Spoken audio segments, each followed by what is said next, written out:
Mi nombre es Leonardo Fernández. Lo interesante es realmente saber cómo ha afectado el incendio a la población de linces de Doñana, y como afortunadamente, al igual que ocurre con las floras y decía Concha, existe mucha información previa. Con el caso de seguimiento de lince y conejo también es así, y también la consejería tiene una base de datos que comenzó en el año 2002 y hay mucha información acumulada que ha facilitado hacer una prevaloración de la afección del incendio al área de distribución del lince en Doñana.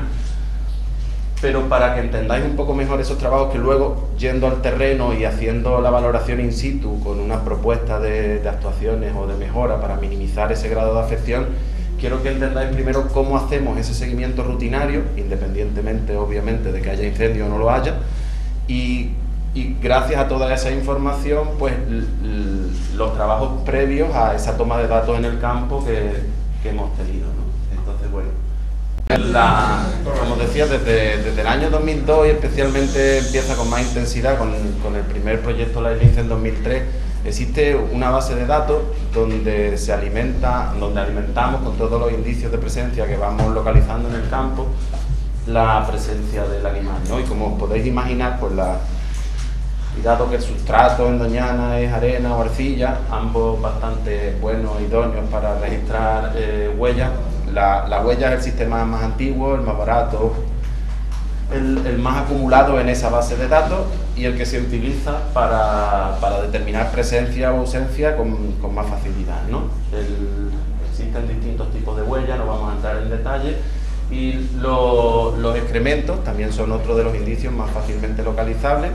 Esa base de datos que os digo, no sé cuántos miles de registros tiene, pero en ella van incluidos el tipo de indicio, la fecha y las coordenadas, de manera que todo eso puede luego representarse, y es la información que se utiliza para anualmente ofrecer el área de distribución de la especie. O sea, nosotros todos esos indicios los superpone sobre una malla de kilómetro por kilómetro de lado, y puedes calcular los kilómetros cuadrados que ocupa la población en cuestión en la superficie de la que estés hablando. Además de los indicios, la otra técnica más utilizada, como todos sabéis, es el fototrampeo, que consiste en cámaras de autofotografía dispuestas en el campo. Fotografían con distintos atrayentes o ninguno, si están colocadas al paso. En este caso de esta imagen hay un cebo oloroso, que sería orina de lince probablemente, o se puede utilizar también presa viva como cebo. La idea es tomar registros fotográficos de los costados de unos animales que tienen un patrón de manchas individual, de manera que cuando tienes dos costados izquierdos, pues puedes comprobar si se trata del mismo individuo o de dos individuos distintos, y de esta forma, cuando fotografiamos linces, podemos contarlos, y es la principal herramienta que se utiliza para dar el censo anual.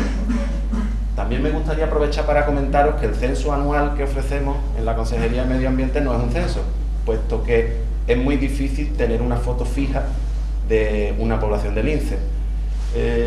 Lo que hacemos realmente, o sea, imaginaros en Doñana, por ejemplo, desde Mazagón hasta el Aljarafe y desde la autopista hasta la playa, la superficie es tan brutal que no puedes monitorizarla simultáneamente. Tienes que ir haciendo un barrido temporal y necesitamos prácticamente un año para dar el barrido completo. De manera que el dato que se ofrece cuando se ofrecen los censos anuales, realmente lo correcto sería llamarlo el número mínimo de individuos distintos identificados en un periodo de un año, que no un censo, puesto que cuando das el dato ni siquiera sabes si todos están vivos. Pero es la única manera que tienes de medirlo, y además, como siempre lo haces igual, puedes comparar de año a año y puedes observar tendencias, ¿no? Pero como os decía, el fototrampeo nos sirve para hacer ese seguimiento poblacional y determinar el censo anual y calcular los territorios por fototrampeo. Esos poligonitos tan feos que se pintan muchas veces a la hora de identificar los territorios de los linces son algo tan simple como unir los positivos de las cámaras de fototrampeo para calcular el territorio aproximado de cada individuo. Además, también sirve para hacer un seguimiento de la reproducción, puesto que todos los años en verano se hace un especial hincapié en hacer fototrampeo en los territorios de hembras conocidas, de hembras adultas territoriales, para conocer el número de cachorros que producen cada año o que sacan adelante.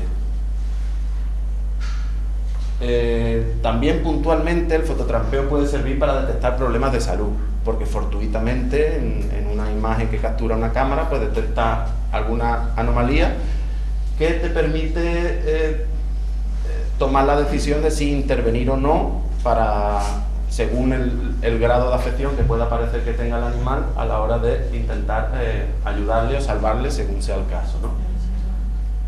Esto parece que al final fue una picadura de un insecto y se curó solo.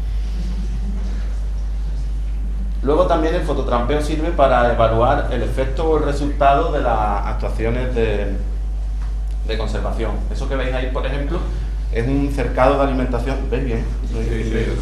Es un cercado de alimentación suplementaria que se construye en un momento determinado en el territorio de una hembra y te permite actuar si se detectan bajadas importantes de las poblaciones de conejos de cara a garantizar la supervivencia de ese animal o asegurar la productividad de su camada, esa anualidad. Entonces, en ese cercado suministrábamos periódicamente una serie de conejos domésticos para asegurarnos que salía adelante, y el fototrampeo nos permitía saber qué animal era realmente el que se estaba llevando los conejos, porque había veces que te llevaba sorpresa y no era precisamente al que tú le estabas dirigiendo la alimentación.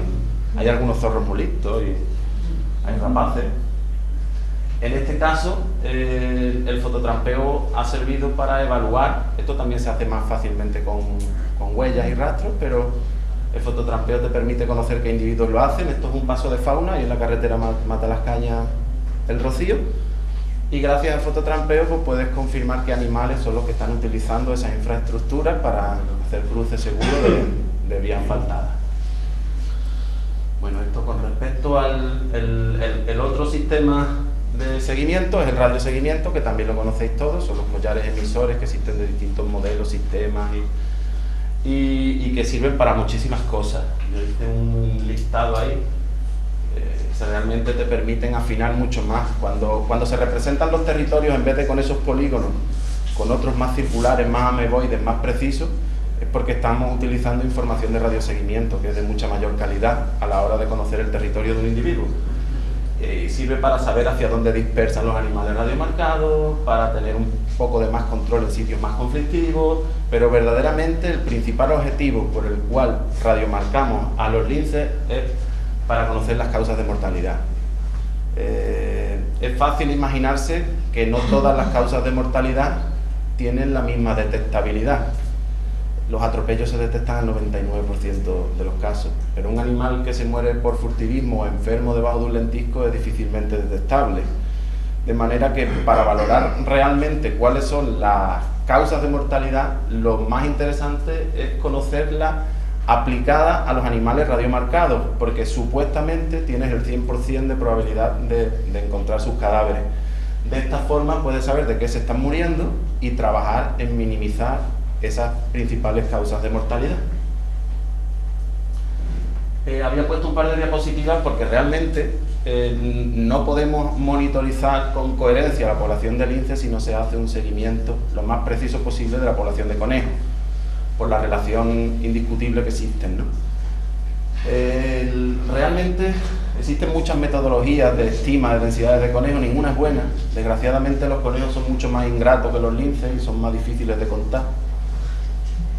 Cada uno utiliza un poco la metodología que mejor le viene según el objetivo que tiene, y yo voy a describir brevemente un poco la que utilizamos nosotros y os explico el porqué. Nosotros dividimos... Uy, se me ha quedado corta la malla. Nosotros dividimos Doñana en cuadrículas de 2,5 kilómetros por 2,5 kilómetros de lado, y la razón es que eso es aproximadamente el tamaño medio del territorio de una hembra de lince, de manera que hacen las valoraciones de densidades de conejos en lo que sería equivalente a un territorio. Dentro de cada una de esas parcelas hacemos un recorrido a pie, que son todos esos dibujitos rojos. Este ha sido el censo de 2016, donde se georreferencian todos los cagarruteros de conejos que se detectan en el recorrido. Sabemos que hay una relación directa entre el número de cagarruteros por kilómetro y los conejos por hectáreas. Es un poco complejo y confuso, y además tampoco es demasiado preciso, pero para lo que nosotros queremos, que es para detectar qué cuadrículas son buenas y qué cuadrículas son malas, es suficiente. De manera que con esa información luego podemos trasladarla a un mapa, y en este, por ejemplo, no sé qué anualidades hay ahí contempladas, pero bueno, os podéis hacer una idea. Las cuadrículas representan las densidades relativas detectadas en ese muestreo de conejos en una evolución temporal de una serie de 6 años. Las rojas son menos de un conejo por hectárea, que eso significaría que ahí no podrían vivir linces. Las naranjas están al límite, las verdes ya son buenas y las verdes oscuras son maravillosas. Una primera lectura es que realmente la situación no ha sido muy buena en ningún momento. Y si vais focalizando un poco el área de afección del incendio, os podéis imaginar que realmente las poblaciones de conejos antes del incendio no eran demasiado saludables ya, ¿no? Sí, este mismo ejercicio lo hacemos en toda el área de distribución del lince. Yo os presento la de Andalucía porque es la que teníamos a mano. Se hace también en las nuevas áreas de reintroducción fuera de Andalucía. Y estos son los resultados del censo del año pasado. Tenéis ahí Doñana, esta zona de aquí es la población de Guadalmellato, esta es la zona de Andújar Cardeña, esta es la población de Guarriza, y estas otras dos manchas son otras zonas que estamos monitorizando para ver la evolución de los conejos por si se proponen como nuevas áreas de reintroducción del lince, que serían la Sierra Norte de Sevilla y Sierra Arana en Granada. Como veréis, las poblaciones más saludables de conejos estaban este año en Guarriza y en Sierra Arana. Pues bien, esto en referencia al seguimiento que hacemos rutinario todos los años de conejo y lince. Con toda esa información vamos a ver un poco a partir del incendio cómo hemos evaluado la afección y qué cosas se han propuesto, ¿no? Me voy a esta escala porque es la escala que necesito para mostraros toda la zona lince, digamos, de la población de Doñana.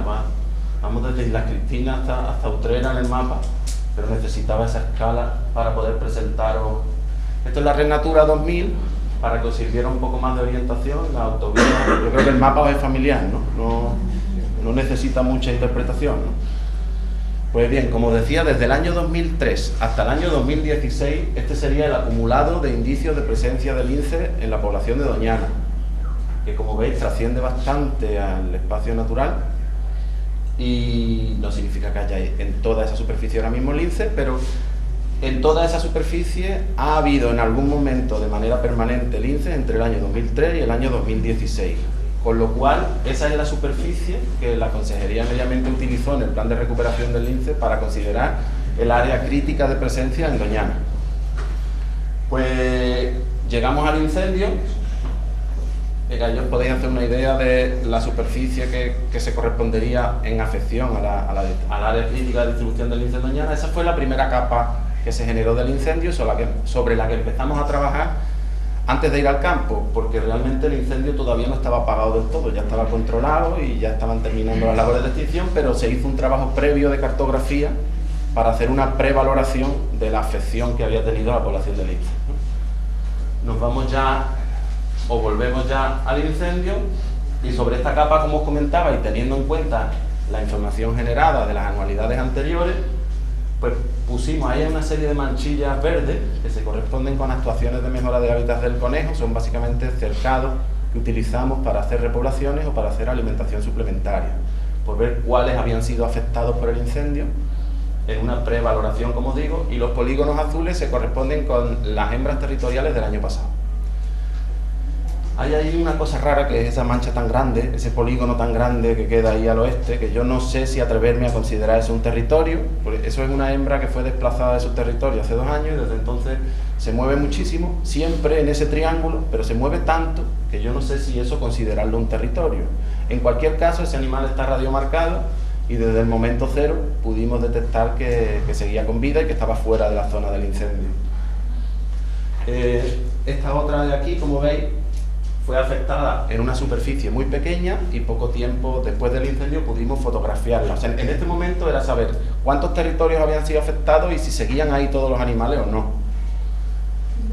La gran duda era qué había ocurrido con estas dos, que el incendio les cogió de lleno, ¿no? Totalmente calcinado prácticamente sus territorios. Entonces, bueno, con la información de lince, de conejo y de incendio, elaboramos un polígono que nos parecía la zona prioritaria para lince dentro de la afección del incendio. que es ese polígono que veis ahí, y donde empezamos a plantear los trabajos más intensos de seguimiento y las propuestas de mejora. Los polígonos amarillos son los cercados de conejos que se han visto afectados por el incendio, los cuales luego al final se propuso su reparación, y esos otros polígonos azules serían propuestas de nuevas estructuras donde poder hacer alimentación suplementaria si se desplomase mucho la población de conejos y se considerase necesario. Paralelamente a esto, casi antes de hacer una valoración a pie, conseguimos fotografiar esas dos hembras que nos tenían en ascuas, nunca mejor dicho. El 29 de junio se fotografía una y el 2 de julio a la otra, con lo cual confirmamos que seguían ahí todos los animales que estaban antes del incendio. Bueno, todos los animales controlados que estaban ahí antes del incendio seguían estándolo después del incendio. Dentro de ese polígono que habíamos considerado como zona más interesante para el lince y el conejo dentro del incendio, establecemos a su vez otros micropolígonos con las zonas más sensibles o más interesantes de cara a la conservación del conejo. Visto que estaban todos los linces vivos, la prioridad es saber el estado de las poblaciones de conejos para ver qué viabilidad tiene a medio plazo la permanencia de esos territorios. Dentro de esos polígonos, que se corresponden casi todos ellos, curiosamente, con vasos lagunares, que eran las zonas con mayores densidades de conejos antes del incendio, dentro de esos territorios del lince, se diseñaron unos recorridos a pie, donde se tomó mucha información, principalmente del estado del hábitat y la vegetación, de indicios de presencia de conejos, diferenciando el tipo de indicios, cuevas de conejos, con el grado de actividad de cada una de ellas. Nos sorprendió muchísimo que las zonas que tenían conejos antes del incendio seguían teniéndolas. Muchas de ellas eran zonas de monte bajo, con muchas cuevas de conejos, que una vez pasado el incendio se quedó totalmente al descubierto, pero los conejos seguían estando allí y seguía habiendo actividad. Y en ese recorrido también se localizaron muchos rastros de lince, que fue muy curioso, porque los rastros de lince iban de cueva en cueva de conejos.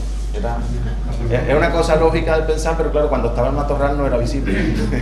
ahora era más fácil. Entonces, bueno, ya os digo, toda esa nube de puntos es información que se generó dentro de esas cuadrículas prioritarias, y con eso se elaboró un mapa de calor donde es muy visual la existencia de conejos después del incendio. El mapa de calor va del negro al blanco. El negro son desiertos de conejos y el blanco son acumulaciones de indicios de conejos. Entonces estaba bastante clara cuáles eran las tres zonas más interesantes dentro de todo ese polígono donde proponer actuaciones. Y las actuaciones que se han propuesto, y ya finalizando, pues son básicamente eliminar los restos de árboles quemados, sobre todo de pino, en los vasos lagunares donde estaban esas cuevas de conejos, y utilizar esos restos para dar protección a esas cuevas que han quedado desprotegidas con enleñados de cuevas. Se propuso valorar la posibilidad de hacer alimentación suplementaria de esos conejos hasta que hubiera algo de restos vegetales de los que se pudieran alimentar. Se propuso la reparación y la restauración de esos cercados de conejos afectados, y la posibilidad de construir nuevos cercados para hacer alimentación suplementaria si se desplomase esa población de conejos mínima que quedaba después del incendio. Y nada más. Muchas gracias.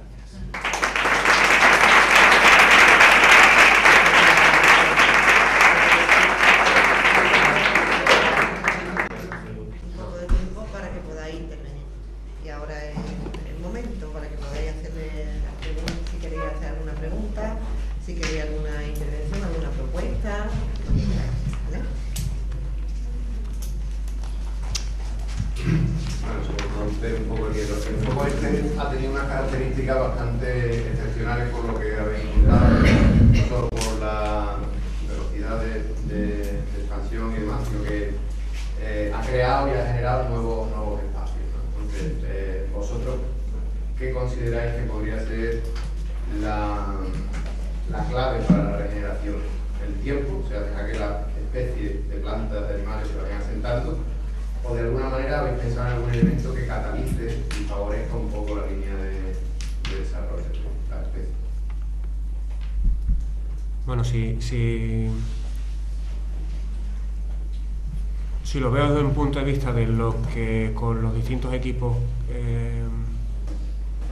pues estamos viendo en estos meses ya, parece mentira, yo huiría de eso.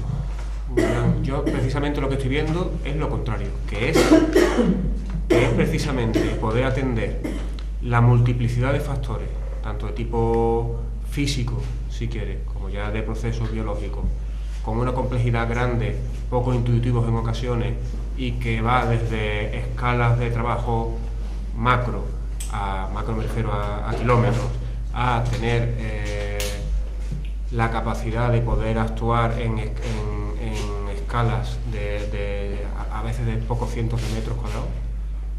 En mi opinión, esa capacidad de integrar todos esos factores, en la medida que seamos capaces de hacerlo, es la que creo que puede hacer que acertemos o no con la restauración. Y después hay principios que yo creo que todo el que haya leído sobre restauración lo sabe, pero que lo que estamos viendo es que pues todo eso que han dicho antes de nosotros estar en este sarao es verdad. Es decir, que la prudencia, el tener capacidad de adaptar las actuaciones que tú plantees a la respuesta que vayas teniendo del medio,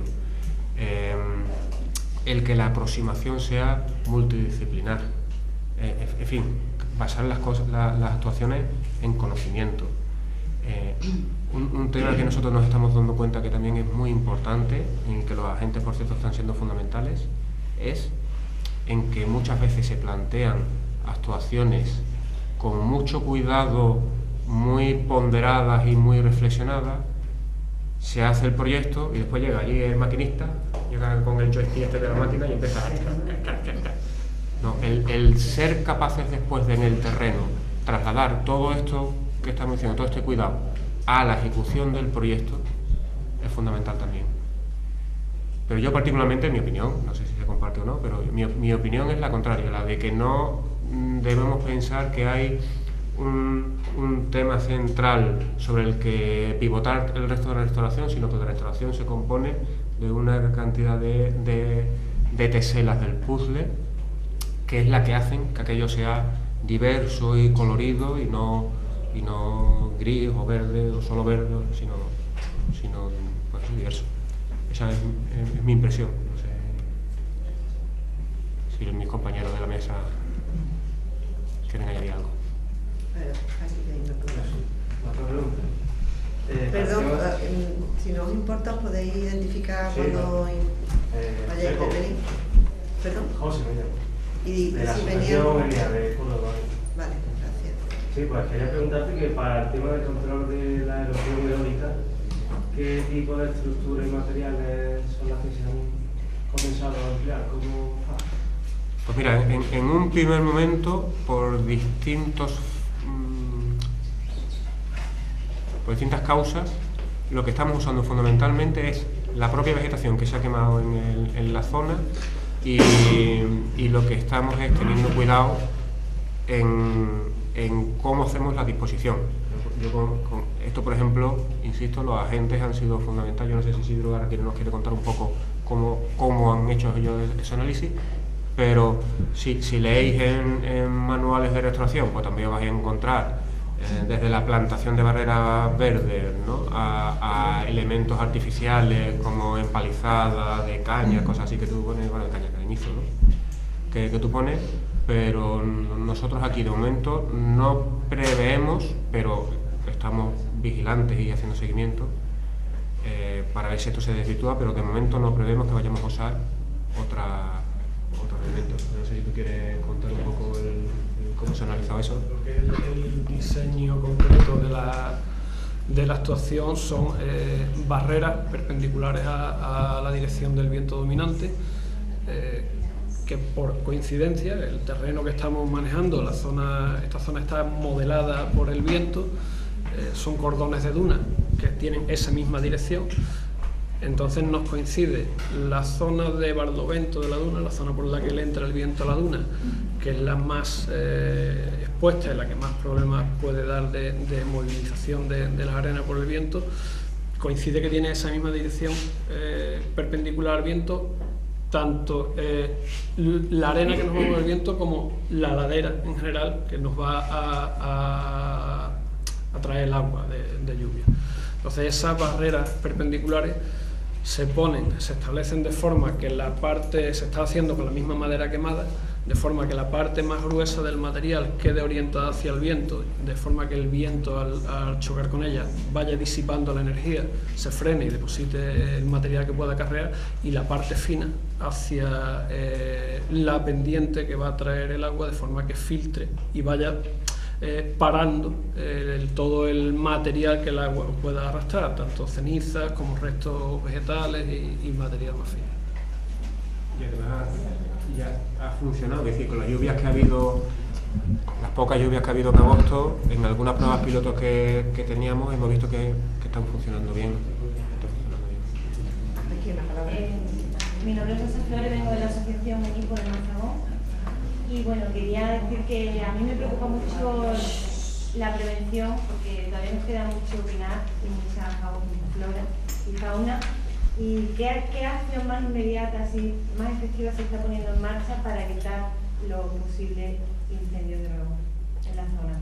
Bueno, eso en realidad excede un poco las personas que estamos aquí, porque eso es más una cuestión de planificación de esas estructuras de defensa que se ponen en marcha.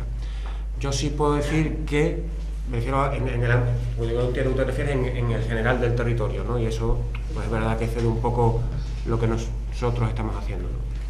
Sí te digo que no lo he podido contar porque hemos ido muy rápido, pero una de las partes en las que se está haciendo reflexión en el grupo de trabajo es qué modelos de hábitats y de sistemas, y estamos hablando no solamente de continuidad de combustible, que es digamos el parámetro más habitual de pensar en ello cuando hablamos de prevención, sino también de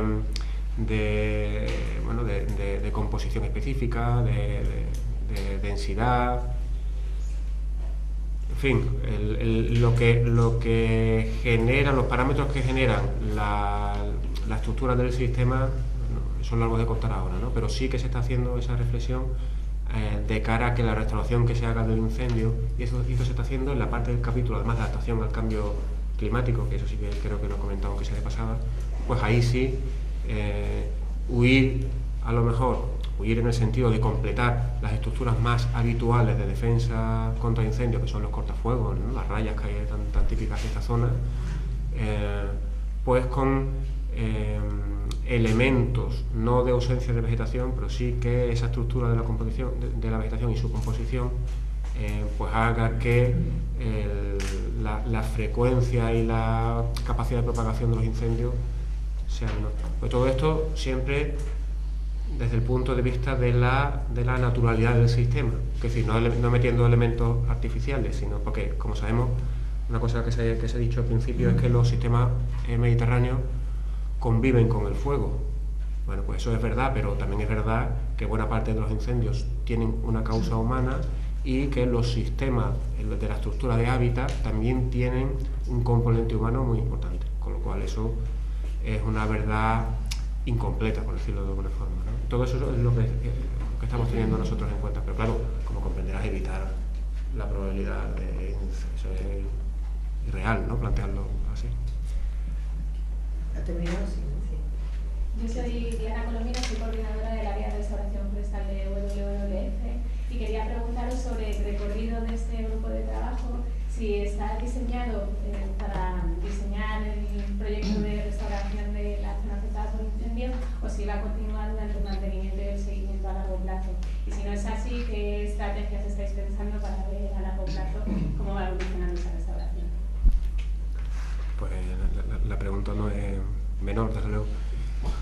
A ver, en principio, lo que está definido ahora mismo, yo cuento la película como la vemos ahora mismo, ¿vale? Porque esto creo que está evolucionando muy rápido además. Pero ahora mismo la idea es que este grupo de trabajo esté funcionando mientras se formula el plan de restauración, ¿vale? Eso es lo que ahora mismo está planteado. Pero es verdad que lo que nosotros estamos comentando, esto ya es el pasilleo, si quiere llamarlo así, que uno de los capítulos importantes del plan de restauración es el seguimiento. Y el seguimiento no solamente del terreno, sino el seguimiento de las actuaciones que hacen, ¿vale? Un poco estamos planteando que es necesario. Entonces, es verdad que ambos capítulos de seguimiento trascienden mucho lo que es el ámbito, el plazo de formulación del plan de restauración, con lo cual lo que parece intuitivo es que al menos las personas que se están implicando en hacer el planteamiento de la restauración puedan estar funcionando vinculadas a esta, quizás de una forma menos intensa, es decir, que ya entramos en un periodo de intensidad de trabajo algo menor, pero que sí que se prolongue durante... Es difícil decir un tiempo, pero años, ¿no? Parece que es lo intuitivo. Eso es lo que estamos viendo. Ahora, ¿cómo se articula eso administrativamente? Yo creo que eso no está definido todavía. Yo creo también que está habiendo un poco de planteamiento, por lo menos lo que yo le escucho a los responsables del espacio y tal, de que eso empieza a pivotar también un poco a través del Consejo de Participación del Espacio Natural, de manera que ahí también pueda haber, pues por ejemplo vosotros, ¿no? Pero también más gente entrando, ¿no? a participar de ese seguimiento, por lo menos estando informados, pudiendo hacer propuestas, pudiendo recibir información y actuar un poco como elemento de control de la sociedad. Pero eso está pariéndose ahora mismo, lo que yo sé. ¿Alguna intervención más? Son las dos últimas intervenciones, porque desgraciadamente el tiempo que nos está marcando. Yo soy Paco, yo vivo en Mazagón y quería preguntar sobre el tema administrativo de esta restauración. Nosotros, aparte de la desgracia que hemos tenido, tenemos la desgracia de depender de varios. Por un lado tenemos costas, que depende del gobierno central, por otro lado tenemos la dirección del Parque Natural, que es de la Junta de Andalucía, y por otra tenemos el espacio municipal que depende del Ayuntamiento. ¿Vale? A 50 metros de mi casa hay áreas rústicas, a 500 metros con picolines. Esta especie o esta restauración no entiende de necesidades administrativas. ¿Por qué no se hace una cosa conjunta entre todas las administraciones en el tema de...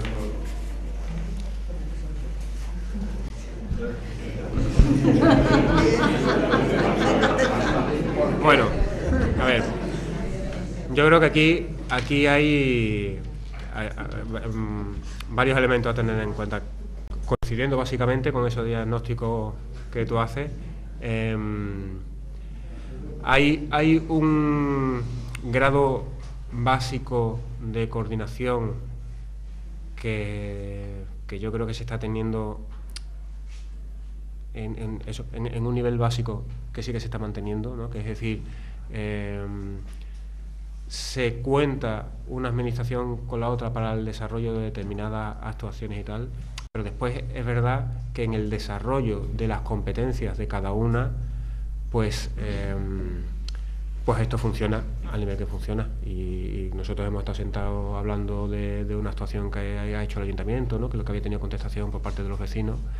Y ahí es muy difícil cuando una administración no tiene competencias que entre. Eso puede entrar al nivel en que hemos entrado, por ejemplo, que es ante el levantamiento de la mano de la sociedad y oiga, esto nos preocupa, pues el ayuntamiento se ha dirigido a nosotros, hemos hecho una labor de asesoramiento y yo no sé qué hablasteis el viernes aquel con el ayuntamiento, pero en principio nuestro retorno es que fueron receptivos, ¿no? a implementar estas cosas que nosotros le decíamos. Ahora, que en esto va a haber claros y oscuros sería en fin, muy inocente, o seríamos todos muy inocentes pensar que no va a suceder, ¿no? Sobre todo cuando estas cosas tienen la complejidad que tienen, ya no entre administraciones, sino dentro de la misma administración. Un reto de los que tenemos nosotros mismos, es decir, que no tengo por qué mirar hacia afuera, ¿no? Dentro de la propia consejería, un reto que tenemos es la de poder tener una buena integración entre la actuación de los distintos departamentos que en esto están diciendo cosas, ¿no? Y están haciendo. Y eso es complicado y habrá veces que lo hagamos mejor y habrá veces que lo hagamos peor. Ya es bueno que estéis vosotros allí para para decírnoslo. Ahora, que por qué, el por qué es una cuestión de competencia, o sea, la causa siempre es la misma. Yo tengo estas competencias, que a mí me digan que alguien, que otra administración está haciendo algo mal, pues si no es mi competencia, yo puedo, ya digo, como mucho, si hay receptividad por parte de la otra administración, intentar hacer algo de asesoramiento. Sí, pero claro, es una cuestión muy voluntariosa. Es decir, pero la causa no se merece que haya un organismo supraadministrativo que lo coordine. Pues mira, yo te diría, esto ya es mi opinión personal, claro, yo en esto no, mi opinión personal es que yo no montaría muchos más chiringuitos, porque es otro chiringuito a coordinar. Sí, pero que los chiringuitos que ya hay se coordinen, no que generemos otro chiringuito para coordinar, porque ahora eso lo que significa es que hay otro chiringuito más. Quiero decir que al final es lo deseable, lo recomendable, en mi opinión, es que la gente que tiene cosas que hacer en esto, hablemos entre nosotros, ¿no?, en los distintos niveles. El nivel de responsabilidad más alto tendrán que hablar, pero y a nivel técnico también, ¿no?, para que las cosas se desarrollen razonablemente coordinadas. Pero ya digo que esto tiene su dificultad. Esto, lo comentábamos antes, es un recorrido de años, y en ese recorrido de años va a haber de todo. Yo además en esto quería llamar la atención sobre si viéramos las intervenciones que ha habido, ¿no? No me refiero a la mía, sino la de los compañeros que están en esta mesa. Una de las cosas que yo destacaría es de la importancia de haber tenido un recorrido previo. Es decir, todos sin excepción, todos mis compañeros en esta mesa sin excepción, han destacado que cuando sucedió el incendio los pilló a ellos ya corriendo. Es decir, ya había un banco de germoplasma. El Life de Berlín se venía haciendo seguimiento durante años. La gente de agentes de medio ambiente estaban implicados en el territorio con experiencia de años, conocían el territorio como la palma de su mano, corta. Bueno, pues eso no se improvisa, y eso no lo pueden tener todas las administraciones, y por tanto la respuesta que se da desde el centro de la administración está modulado por esto y por las competencias. Entonces, pero es que no tenemos... ¿Tenéis muchas ganas de café o qué? Rápidamente, soy Felipe Vázquez, vengo de la Asociación Ecologista Instituto Verde, sí. Y lo único que he echado un poco de falta es en la exposición sobre las acciones que se están lanzando en el seguimiento de fauna. El lince es una especie de interés brutal aquí, y es la especie emblema, pero me ha faltado quizás un poco sobre otras especies de fauna que también tengan interés en las zonas, si están ya lanzando algún tipo de actuación o de acciones para conocer el estado en el que se encuentran. Bueno, aquí en esta mesa es que era imposible de traer todas las especies. También tampoco se ha hablado del tema de flora amenazada, pero también se está haciendo inventario, se está haciendo seguimiento de flora que no es amenazada, o sea que se está haciendo seguimiento de la vegetación, se está haciendo seguimiento de otras especies, pero lo que hemos intentado aquí es poner un ejemplo. O sea, el principal tema es el tema de lo que se está haciendo, de lo que se ha hecho, lo que se está haciendo con el tema de restauración. Era importante destacar la labor de los agentes, y se ha puesto una parte de lo que es el seguimiento, o sea que no... ¿Vale? ¿Perdón? ¿Hay información pública y algún documento público de algún compañero de otras especies? No, hay documentos, todavía no hay de otras especies. ¿Documentos a qué te refieres? Bueno, se está trabajando con un documento que es un plan energético, un plan integrado de caza de la zona incendiada, de toda la zona, y ahí se está trabajando con especies energéticas, por ejemplo. Con cada especie se está trabajando. Ahora mismo todavía no tenemos nada, no hay nada cerrado. Vamos, que cuando esté ese plan sí se va a publicar, o sea que eso hay que publicarlo, y conforme se vaya teniendo se va a ir publicando. Pero bueno, después de otra cosa que se está haciendo es recopilar... El café. Podemos, que tenemos más tiempo. Un plazo para tomar café, o sea que no hay más tiempo. Pero se puede hacer preguntas. Claro, en el café se puede hacer preguntas. Pero con el tema este de fauna, una gente que está elaborando un informe específico, que lógicamente eso tendrá que recogerse después en el plan de restauración, son la gente de AEBD. O sea que ellos que llevan haciendo seguimiento de de las lagunas en sí, es decir, la parte de invertebrados acuáticos, pero también de anfibios, reptiles, macrófitos, tal y cual, y del resto del territorio, reptiles, micromamíferos. Todo ese seguimiento se hace anualmente en Doñana, se hacía también en esta zona y se va a continuar haciendo. Y todo eso lo que todavía no está es integrado en un documento, porque vamos un poco trabajando a marchas forzadas, pero todo eso está, claro. Se ampliará lo que se está haciendo, o sea que se hará más. Pero era complicado contar todo esto en tan poco tiempo. Pues muchísimas gracias y ahora tenéis... Yo voy a hablar algo más porque... Por favor, me comentan que hay que ponerse las camisetas para hacernos una foto.